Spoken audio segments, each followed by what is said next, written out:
On this week's episode of Damsels in the DMs. Okay, we have Dear Damsels. Thank you so much for creating this platform and for helping us with so many problems. I'm writing in because my career has really been starting to blow up as I just booked a recurring role on a series. I'm getting what I've always dreamed of, but now I'm not sure that I'm ready. How do I continue my career and success without becoming an open book that I'm not ready to be? Love on the runway, but not ready for takeoff. This message is intended as a reminder that we are not licensed professionals, not psychiatrists or psychologists. If you have a serious problem, please seek professional help. The National Suicide Hotline is 1-800-273-8255. That's 1-800-273-8255. There's some damsels in the DM. Yes, queen. Tell us what's the vibe. There's some damsels in the DM. Please tell us what's the vibe. DMs, yeah we see them, yeah we read them. DMs, we don't need them, we just leave them. Please. Yeah. It's going down in the DMs. Bye. Hello, everyone, and welcome back to another episode of Damsels in the DMs. I'm Lauren. And I'm Osh. And today we have the amazing Aidan Alexander. Do you like the alliteration on that? Who is an actor and musician living in Los Angeles from Boise, Idaho. You should have said actor and artist because then it really is. You're right. Aidan Alexander, actor and artist, actively artisting in the city of Angels. This was a really funny episode. Like, I had so much fun. I think he's so funny and just was keeping my stomach like hurt from laughing. I know, he kept being like, this episode is so dark. And I'm like, honestly, I feel like this is one of our funnier episodes of recent times. Yes. Well, I feel like this is more like laugh at my pain type of funny. Yeah. But it's like, it's very relatable. And like, sometimes you just got to make comedy out of something that's like tragic. Sometimes that's the best way to laugh, right? Definitely. So let's get into it. Today we are here with Aidan Alexander. Hello, Aidan.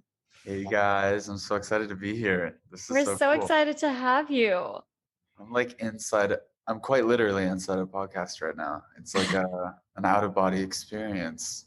So I have been stalking your TikTok because I love TikTok. I've like have this relationship with it that I like downloaded it 2020 and then just became like super. I'm 29 and I was like, what business does a 28-year-old have being on TikTok? I'm and so making bad at TikTok. Like you say stalking my TikTok, I'm like, what? Do I have like nine uploaded? And they're probably so cringy. I can't even imagine what you No, want. mine are worse. Like trust me, mine are definitely Okay, worse. well, all right, I guess I have that going for me. I'm trying to be better.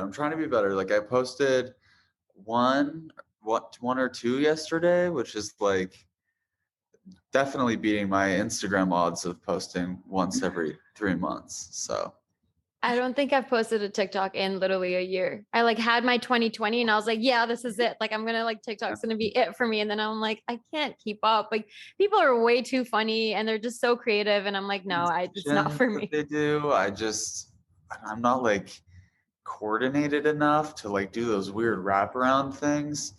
I just look like I'm like, yeah, freaking out. I haven't even downloaded it. And at first I was using the excuse like, oh, I don't want the government to spy on me. But really then it's just that I'm so bad at dancing and like, I don't want to put myself out there.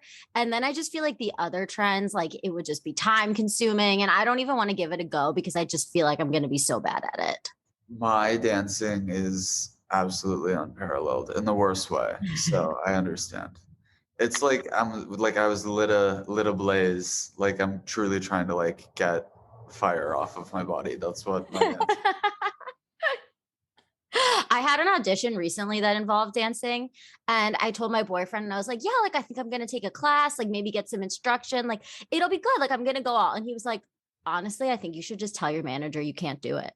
Was this the sexy dance one? Yeah.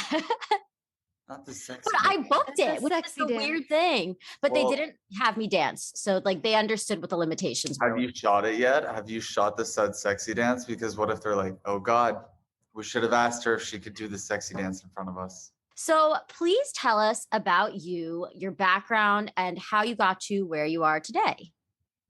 Wow, what a question. Well, I was born in Boise, Idaho, and I really wanted to act. That's what I came to LA to do. But my performing arts, I went to like the only performing arts school in like my vicinity, like in my 100-mile radius or something. And I had to like skip a grade because they didn't start until like 6th grade. It was like a whole thing. And then my acting teacher had happened to retire to Boise and teach acting. And she recommended me to a manager in LA. And I think I flew out for like 2 days, like having no idea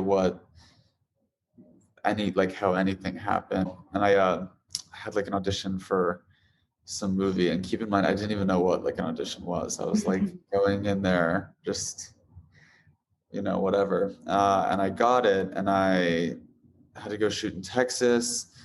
And then I just was like, okay, this is fun. I started staying out in LA longer and longer until I eventually succumbed and I moved here. And yeah, and then I started writing. I've always been writing, and I've been writing music pretty much my whole life. But when I was like 18, 19, I released my first song. And then with COVID and everything, I took a bit of a break, just because I think the whole world took a break with that was sure. But yeah, I'm back and I'm releasing music, and I have a new Hulu show coming out. Oh, wow. I'm really excited to, hit play on life again. We had a little coma there for a minute. So how old were you when you officially moved to LA? Well, I was here like half on, half off when I was like 15, I want to say. But I don't think I was here full time till I was like around 17 or so. How different is LA to Boise? Wildly. I mean, like, listen, Boise itself, the capital, is a little more liberal. It's not liberal like in a whole, but like it's more liberal. It's like the art district. People are a little more chill there, but I'm technically from a suburb called Eagle. And like if a town is named after a bird, you just know it's gonna be fucking weird. Eagle, if we're being real, is like polar opposite. I mean, now it's a lot different because like with TikTok, people are just exposed to a lot more, I think, from an earlier age. And granted, I'm not fucking 50 years old. I still grew up with the internet and people had access to it. I think kids nowadays are a little bit more accepting and a little nicer. Mm-hmm. And I don't know if that's just because there's heightened consequences. Like online, you can get doxxed now, and like who knows what's going on. So I'll say it's pretty different, but it's getting more comparable in terms of just socially. Geographically, it's totally different. I mean, like there's wider streets, there's a beautiful river. The Los Angeles River here is like to every LA native or everyone who's not an LA native, the LA River's truly like, how would you describe it? Like a stream, like a tiny little trickle, like a stream in a gutter. It's like it's a wet, dirty gutter. Yeah. That's like the best way to picture it. It's truly like the size of like a gutter alongside a house too. Like it's tiny. So we have like a real one, which was. I love how the hiking trails here, if it says that it has a waterfall, it really just depends on like what time of year you go. Man just spitting. Yeah. The hill. Okay, so going back to your acting, how have you been dealing with? So I'm really curious about your Idaho like background and how people back home have been responding to your career success here. And if you had any like haters. My career success. Well, say it again, please. Your career success. Did I have haters? Not really. My cousin was really popular and really pretty. So I had like popularity by proxy, if you will. Also, I was never mean to anyone, but if you like said something to me, I was not afraid to be like, not physically, but I would end it, so like people didn't really say anything mean to me. Also, I think for the most part they were nice. They like thought it was cool, Yeah, of course, I'm sure there was. I think I actually got more shit from like my teachers because they were like annoyed that I thought I was like too good, like too cool for school, quite literally. Like I was too, I don't know, like the rules didn't apply to me when it came to like absences, but I was like, I'm literally on set. Yeah. Yeah. Like, cut me some slack, and I'm still getting all my work in. Also, adults have this weird thing where like if they see a kid doing something that they didn't get to do, or just someone younger than them in general, I feel like certain types of old people get really like spiteful and resentful and I've had acting teachers like that. exactly right. And I'm just like, sorry, but fuck you, dude. Like, Yeah.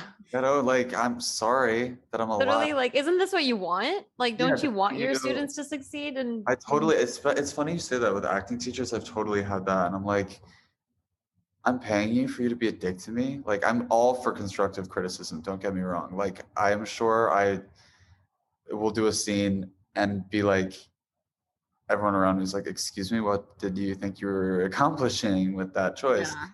Like, don't get me wrong, I'm no Meryl Streep, but there's always a way to phrase something. And I feel like Yeah. acting teachers should harbor like a conducive environment to like growing, you know?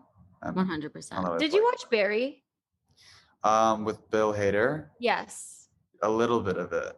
Okay. They do a really good job with showing like what acting teachers are It's like like. tricky too. And then the teachers only like certain kids and will give them Yes. the good scenes. And I'm like, bitch, I don't care that Abigail from Kansas is like fucking belongs on Disney Channel. I'm sorry. No disrespect to Disney Channel, but yeah.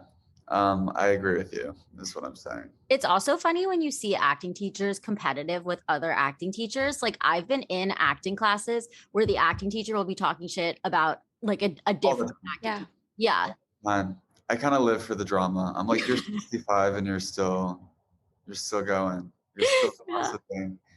They're like, oh, her technique. Well, we're total opposites. So have fun there. And it's like, damn, bitch, I just said that I knew her. Like, Yeah. Yeah. There was nothing more than that. so intense. So Yeah. So now that you've started creating music, do you feel like you are more of an actor? Do you feel like you're more of a musician? And then second part is what inspired you to start creating music? well, my identity crisis is in full swing. I will say that. I don't know. I mean, there are certain days where I'm like emotionally brain dead. Like you know those days where you're like just emotionally exhausted and Yeah. it's like takes everything in you to like remember what show you wanted to watch that night. That might just be me. I'm like No, I very know what you mean. very vocal with my mental health. There are days where it's like a struggle to like make it through, you know. It has definitely made me appreciate certain aspects of acting more because I like the control. I like that it's scheduled for me. The shuttle picks me up in the morning. I have my call sheet. I go to set and I have this amazing crew, hopefully, that is just this huge machine of moving parts, like jobs that I could never in a fucking million years do, might I add. Like I can't do basic math, let alone like coordinate everybody's schedule and getting their PCR test and like getting the shuttle there. The production Insane. design, everything that goes into it. I is have like the insane. most immense respect for these people, and I mean like just it's really really cool. I appreciate that more when I'm doing a lot of music and then I go to work, like I'm lucky enough to book something or I'm on a set for something. I like that level of control. Music, it's kind of like post a TikTok, hope it goes viral, write this song by yourself. At least I write my music, so it's like it's a lot more. The ball is in my court, which is a lot more pressure. It's a lot more stressful. And some days, like I said, I'm so emotionally fried that I'm like, how the fuck am I supposed to write something? I woke up in the worst mood and I went to my piano like, I'm gonna write something, and zilch. And that's just the name of the game, you know, like it happens. But each one is so different that it's probably hard to pick one. I will say that acting can be more low stress Mm-hmm. because Low stress. a little more low stress. Maybe that's because I've been doing it longer, Yeah. but Yes. Like you feel like you're more grounded in the acting stuff. Like people, you've got your connection. More about it. I mean, I've been in the music space since I was 18. I'm 22. I've been acting since I was like 13, 14. Yeah. So I just know more about it. Also, I like that the ball is less in my court. It lets me kind of throw it away. Like I can audition for something, then delete the email out of my inbox and never think about it again until I see the fucking poster outside my house. But you get what I mean? Like music is like, you could put your heart into something and then everyone's like, or the label's like, that's amazing. But how many people commented on that TikTok? It's just like, there's always another element. And like, luckily, I've been lucky in my career and I hear a lot of just horror stories from like smaller artists who tell me, and I'm like, I can't, even just how I feel, like I can't imagine how they feel. Yeah. So I will say that music right now is hard. It's a hard industry to get into. It's a hard industry in general to get into, and it's harder right now. So to answer your question in short, I'd say acting is a closer friend to me right now, but I love them both dearly. Yeah. Sometimes it's like good to have that excitement and challenge in your life, I was thinking about that today. Like the things that make me nervous, like in the moment, I hate doing them and the build up to doing it.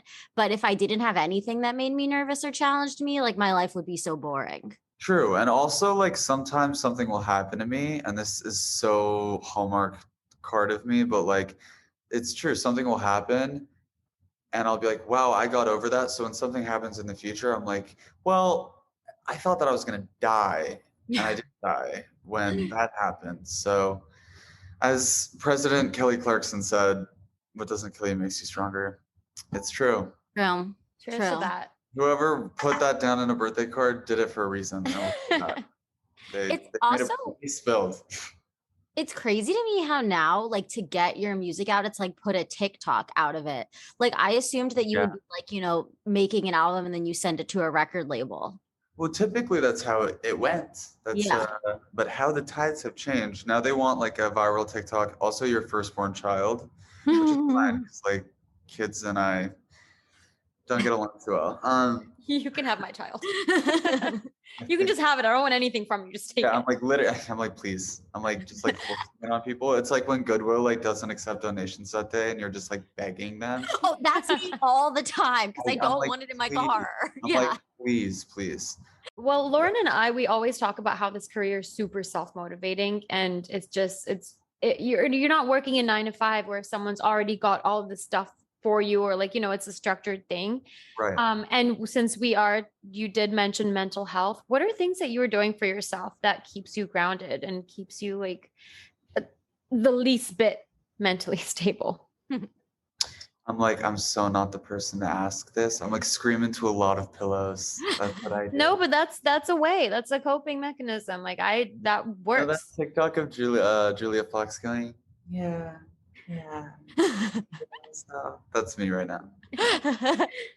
Anyway, what I do truly, here's what I try to do. Okay.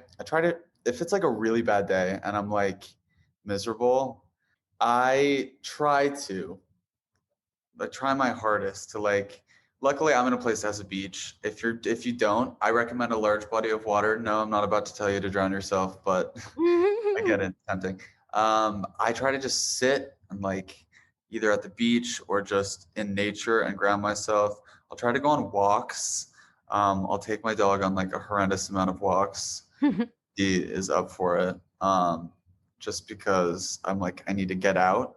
Sometimes if you're stuck in your apartment or you're stuck in your house, you like fester with your own thoughts and you like create problems for yourself that weren't even there because you like are thinking yourself into like a hole or like, and it's really not healthy. You can like fully convince yourself something is like factual and it's like didn't even occur, or at least maybe that's me and I need tested for something. But I would say just trying to do things for yourself, even if they're really, really little things like showering And, you know, I planted like jalapeños and I make sure I like water them every day.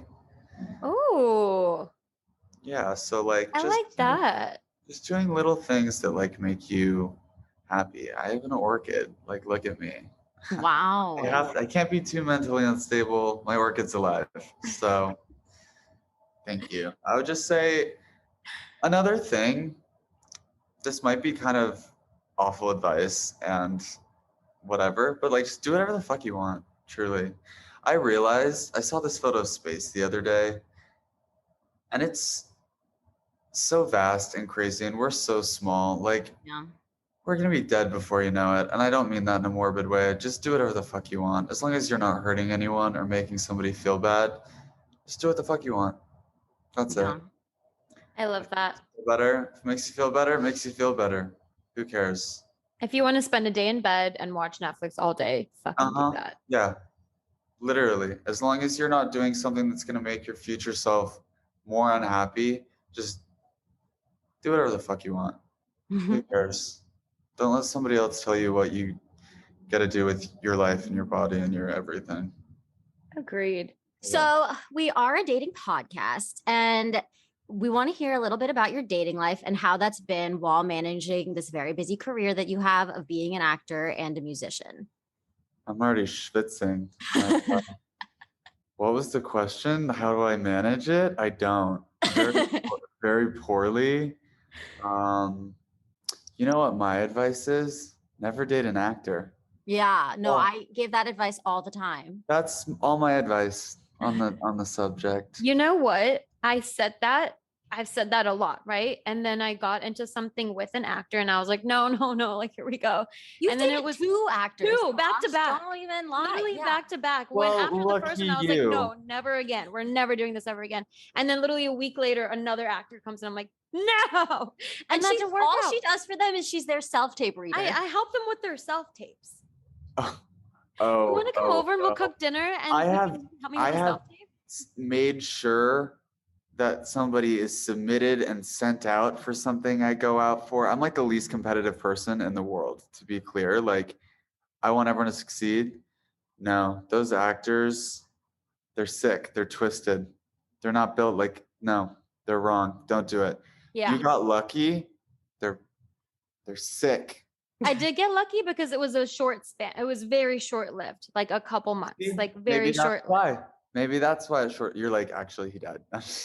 Yeah, I killed him. So I feel like he's actually no longer with He's in us. the river. What if else? rest in That peace was in the small. river.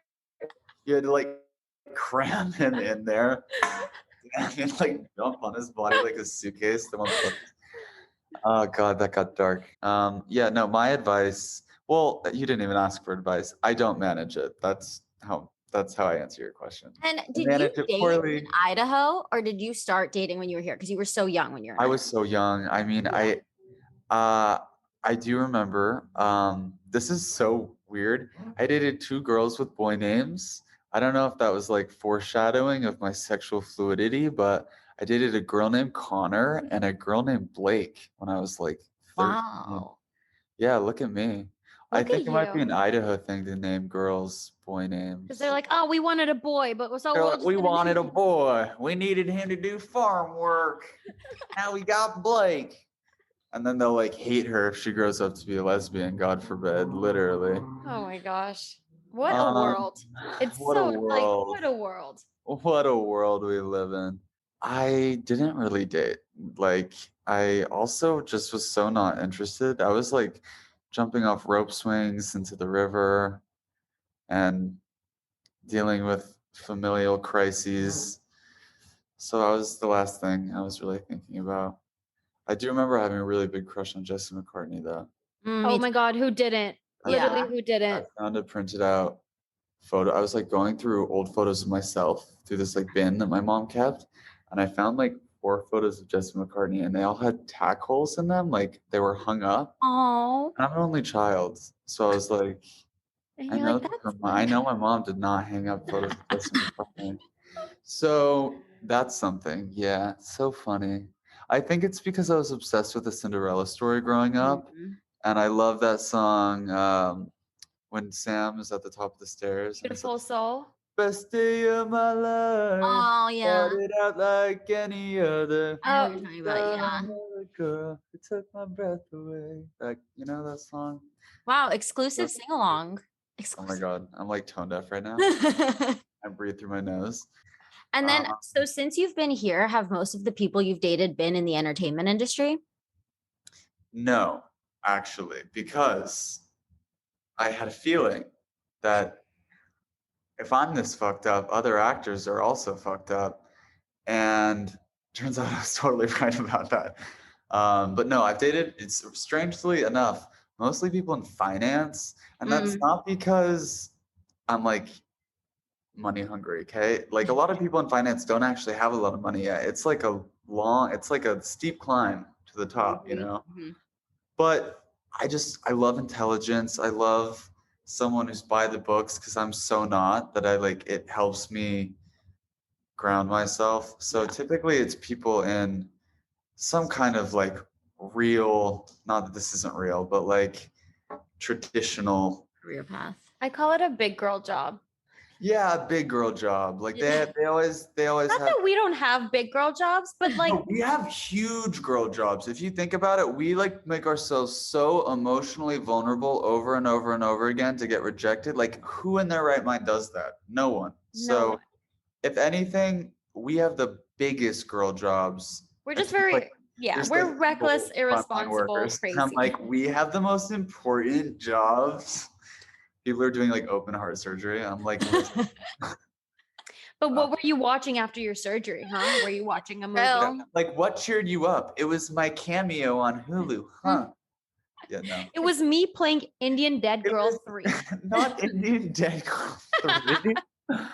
Oh my God. See, I would be, I don't know how you guys keep your cool. If I had something that was just so like, the word that comes to mind is just condensing. It's like just making me this small accessible version of something for some, like a bite-sized version for someone else to understand. I'd be fucking pissed if I get like a stereotypical gay role or something where it's like, no, but do it a little more feminine. I'm like, excuse me, like why? That's not how I'm. Isn't acting like bringing yourself to the role? I don't know. Shit like that pisses me off. Advantage. Would you say that there's a type of role that you right go now out listening for? to my language? Would you say that there's a type of role that you go out for mostly? Always the boyfriend to the lead girl. Like my Hulu show. I say the Hulu show that I just my Hulu. No. It is your Hulu show. My Hulu show. My Hulu show. Sure. Grace and Jackson are like my Hulu show. No, the show that I was working on for a couple of months in Georgia, I was playing her spiteful ex-boyfriend, which is always so fun for me. I love a little spite. I'm a petty boy, so. Or, funny enough, I think I can tell this. I think no, I didn't sign any NDA. I can tell this story. I had 2 self-tapes back to back, and I was doing it in the studio. And one role was like the most all-American quarterback football player. Like I had a Letterman jacket, and then the next role I had to be a super feminine hooker that Eric Dane's character in Euphoria was sleeping with. That was also a heroin addict, might I add. And it's like you really gotta just switch.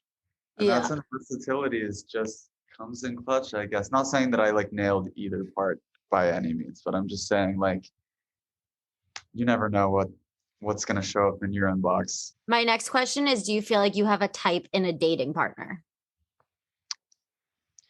In a girl or in a boy? Both. In a boy, I like tall, really tall. Like the rest of us. Yeah, I was gonna say I'm not. Yeah, 6 foot is short. We need 6'1" and above. Oh, I'm 6 foot. I'm 7'5", please. I'm break a Guinness World Record and then I'll text you back. Yeah. Also, I just hate men right now. So for all intents and purposes, I'm fully straight at the moment. But yeah, I mean, in anyone, I'll just say in anyone, I love kindness, but a kind heart. I don't want you to be like so overly nice. Like roast me, like be funny, don't be afraid to make a fucked up joke. But when it comes down to it, like when you're tipping, when you see someone struggling, like when you can do something to make someone's life easier, that's where it matters to me, like how you treat the waiter and how, shit like that. That's my type in anyone. Funny is also my type in anyone. I like a strong nose. That's like a physical type. I like a prominent nose. I don't On know girls why. and boys? Yeah, on anyone. I love a fucking strong nose. I don't get it. I watched Cleopatra a lot growing up, and I had a Cleopatra book. I don't know. I love just, I obviously have a very Eurocentric look. Like, so I think that I love the beauty and like contrasting facial features. And I don't know. I like a strong nose. But yeah, no, my type, I would say I don't really have a set type. I've dated so many different types of people in every aspect. Like truly, I'm very not weird, but just like whatever I want that way, if that makes any sense. Yeah. That sentence I would like to see written on paper, but whatever. So now tell us about your music and how you seek inspiration, because you said you're writing all of your own songs. Lullaby is a very romantic song. How are you putting in your personal experiences into your music? That song, this last one's a doozy. I can't wait to release other music so I don't have to talk about this one anymore. Oh, I know that feeling so much. No. And like, it's not because I like have talked about it so much. It's because it's just like an emotional song, Yeah. So like, don't feel bad. I want to talk about it. Artists always want to have this like pretentious, long answer about the song. Like, this is what happens when unrequited love meet blah blah blah. Like, the song is about longing. The song is about someone who loves someone else that isn't you, and how it literally makes you want to die, and you think you're going to feel that forever, and maybe you will and maybe you won't. I don't know. I'm only 22. Maybe in 10 years I won't feel this way anymore. Who the fuck knows?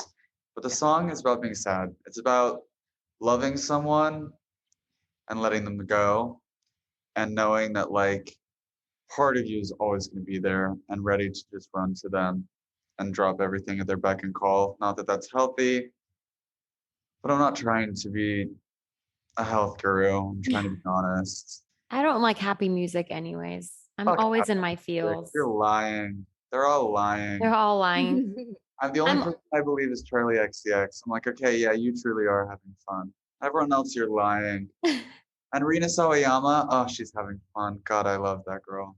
I had a music on last night that was just sad playlist, and it just like the cover was like girl with like tear coming down. Oh, I have a playlist called, it's a Happier Than Ever playlist. I didn't make it, but it's like that scene of Sydney Sweeney in Euphoria when she's like, fucking I'm in love with you.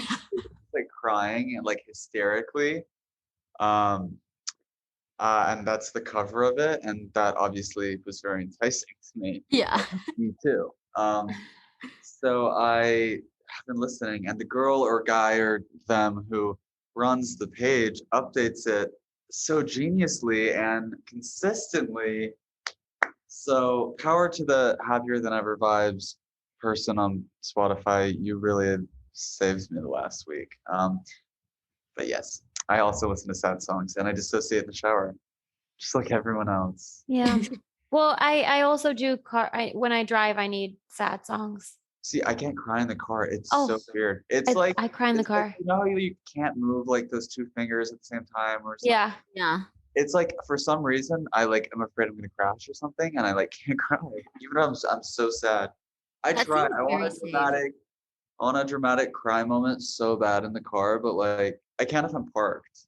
If I'm parked, oh, you bet your bottom dollar I'll cry. I don't have a dramatic car moment when I'm driving because yes, that is really dangerous and I don't trust myself. But I have the tears just streaming, like straight face and tears just streaming like a psychopath. Oh, I'm a big straight face crier. It's really sad actually. I'm like, I feel like that would be great for film though. Oh, absolutely. You're probably a really pretty crier too. Like I'm like one of those criers that like it looks like something's wrong. It looks like I was possessed by the devil and he's on his way out of me. you know? I don't know if you guys are familiar with The Conjuring, but I would say it's similar in tone. Like an Um, exorcism, basically. yeah, it's like The Last Exorcism. I'm like upside down on the ceiling. That type beat. I had a very dramatic cry last night, and like the sun was setting over the mountains while I was driving, by the Oh, way. you had a pretty sunset last night too. Really pretty. Yeah. Yeah, that'll also do it to me. Also, I don't know who the fuck Joji thinks he is releasing a glimpse of us. I don't know if you guys have heard that song. No. Don't listen. Don't listen. No, now I will. No, trigger warning, guys. I'm sorry.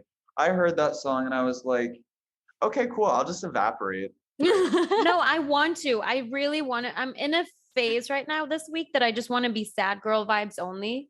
And so And I'm like the opposite. I'm like, get me out of here. I'm like, I want to. no, I'm like, keep me in here. Where's Don't- my hot boy summer at?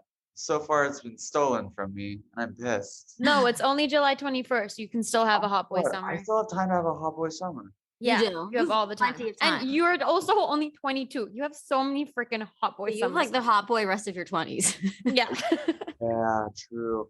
I'm just like, yo, like, what's wrong with people? Also, I just like am sensitive. Anyway, good times. Me too. Very sensitive. I'm a Cancer, so. I'm an Aquarius, so I shouldn't be sensitive, but here I am. I'm a Libra. I'm supposed to be balanced, but there's nothing balanced about me. I was gonna say, oh, you have the balance going, but You feel it? No. No. Thank you for being honest. no, actually, you do. You seem very put together. You look very clean, like perfect braids. I just showered and I just did my hair. Earrings. My Always hair is have hair. disheveled. I'm trying to Isn't talk that like about nice mental health disheveled? shit. You know, like Thank you. Thank you. I've been wanna run getting a your lot of fingers Austin Butler references. Yeah. I see it. I see it Mhm. too. And I'm like, thank you so much. I hope this movie comes out every year for the rest of my life so that I get this much attention forever. And that's the end of that. So on the note of attention, should we get into this letter? Let's do Yes. it. Ash, would you like to do the honors? I would love to. Go, girly. Okay, we have Dear Damsels. Thank you so much for creating this platform and for helping us with so many problems. I'm writing in because my career has really been starting to blow up as I just booked a recurring role on a series. And then because I started sharing BTS content on TikTok as well.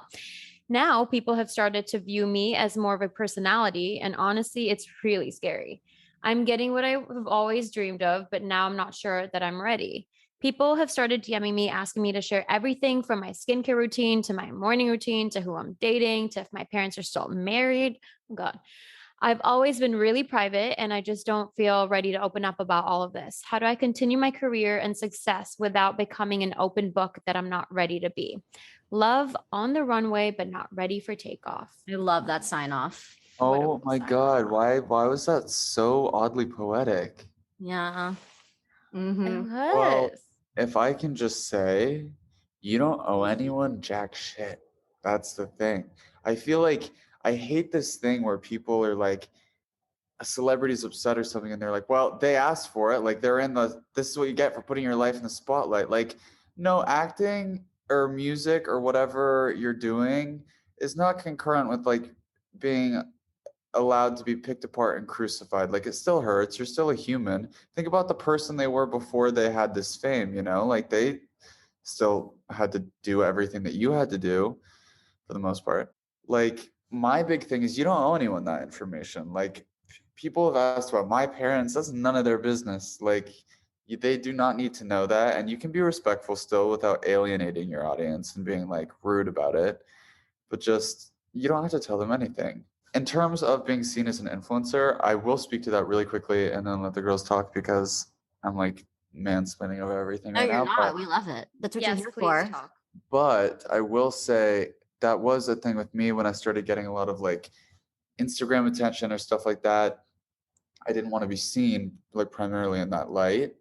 So I would say just branding is really important, you know, like post photos on set and post photos, like some lifestyle photos of like, you know, obviously not your script. You don't want to get sued or recast, but like, just I would say just like things that make it evident, like your trailer if you have a trailer or Honey Wagon or something. Like or even if you read plays, a play you like, just like something that keeps the brand consistent, that shows that like, yes, you have followers, or yes, you're doing something, but like you have followers because of your acting, as opposed to you're acting because you have followers, if that makes sense. Yeah. I feel like you do a really good job about keeping your personal life like to yourself on TikTok. Because when we were stalking you to prepare for this, it was like we really saw your career first before you were showing anything else. It's because I never post, and so my managers are like, you have to post this TikTok, so everything's work related. I'm gonna post more, and I would have been a lot more fun to stalk in a couple months, but yeah, I mean, my thing is I'm such a constantly changing person that I don't want to like, there's some questions I don't have answers for that people ask me, or like, there's stuff that I'm like, I feel this way, but I might not feel this way in a year, whether it's like my stance on something, or whether it's, anything. So like, I try to like, just shut up a bit. I feel like the internet is so oversaturated with like people, especially white dudes, just talking out of their ass. And I'm like, no one cares. No one cares. And no one asked. Like, I get it if you have something to contribute to the conversation. I'm not saying that like white men can't add value or anything like that. I'm joking. But I will say that like, talking when you have something to contribute and listening when you don't is something that's definitely been a learning thing for me, but it's something that has been important for me. That's why I've been silent, because I just am like trying to listen more. I'm like, people aren't following me for political advice. I'm not AOC. Like, if I'm using my platform, like for example, Roe v. Wade, like if something happened where I'm like, I need to speak out about this, that's different. But like, I'm not a political commenter, or I'm not like, and people aren't looking to me for that. And I also don't know enough about certain things to just bold-faced talk about it, because then I like could be spreading misinformation that's like so harmful. I don't know. I think it's important to just like let people's voices be heard, especially if someone is, more knowledgeable about something. But in terms of privacy, I'm like, what's it to you? Like you said, you don't owe anyone anything. Literally keep doing what makes you comfortable. And honestly, I don't think that should affect your career. Like, that's not going to mean that you're not going to book things, or like, that people aren't going to care. Like, I don't think if you're a talented actress or actor and you've booked this job, like you're going to keep getting success. Like, don't worry about it. Keep posting things that you care about, that you love. Like, people asking you if your parents are still married, like that's just like none of their business. What's Weirdo it to behavior. them? Weirdo behavior. Literally, Yeah. what's it to you? Like, yes, they're married. No, they're not. Like, okay, what are you going to do with this information now? Like, how did that help you in any way? Yeah. And also like with how saturated the market is right now, it's amazing that you like booked something. It's like, it's even harder to book right now. So just hold on to the joy of like, you're getting what you want and you worked hard, and don't let weirdos on the internet who think they, one, know the industry, two, know you or your family situation, God forbid, like just do your thing, ignore them. I know that's so corny, but like literally just like, they don't matter. They don't. Ashin, I feel like we were just having this conversation about privacy. And one of the things that we were talking about as a way to like hold yourself accountable to what you feel comfortable revealing and what you don't was to make a list and to say like, okay, these are the things that I feel comfortable talking about. So I'm willing to talk about this like on any podcast, on any media outlet. If I get asked on a red carpet, like these are the things that I'm okay with talking about. And here's the list of things that I'm not okay talking about.